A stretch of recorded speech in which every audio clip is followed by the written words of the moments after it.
شركة المهندس منسي للصناعات الهندسية والتغليف الحديث تقدم لكم مكنة لحام مطبات على الأكواب البلاستيكية موديل 706.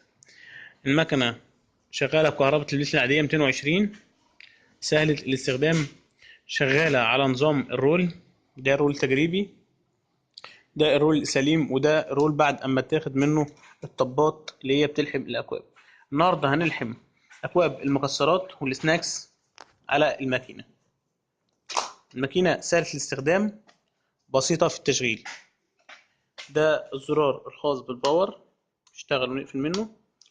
ده ضبط الحرارة، طبعا شغالة معانا من 0 ل 250 درجة.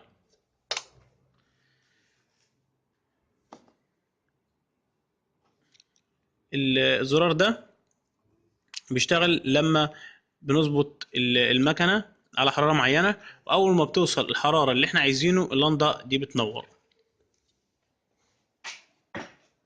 دي اليد خاصة بالقطع وباللحام. بننزلها بحيث ننزلها ماشي بعد ما ندخل الجزء ده الداخل، بحيث ان هي تقطع الطبة على العبوة بعد كده تلحمها.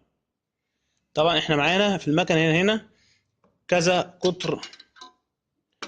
ده اول قطر معانا، ده القطر التاني، وده اكبر قطر للماكينة.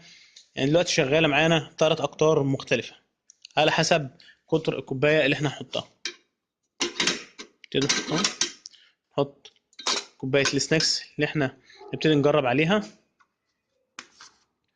ده الرول طبعا بعد اما يتعمل عملية القطع الطبة بنبتدي نسحب جزء تاني جديد، فاهمني، بحيث ان احنا ناخد كمية تانية من الطبات. المكنة سهلة الاستخدام، بسيطة في التشغيل. هنبتدي دلوقتي نجرب الماكينة، ندخل الكوباية بتاعتنا، نبتدي ننزل باليد.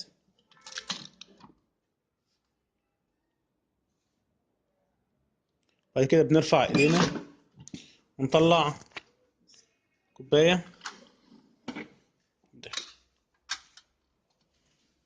هي الكوباية بعد ما تمت عملية اللحام.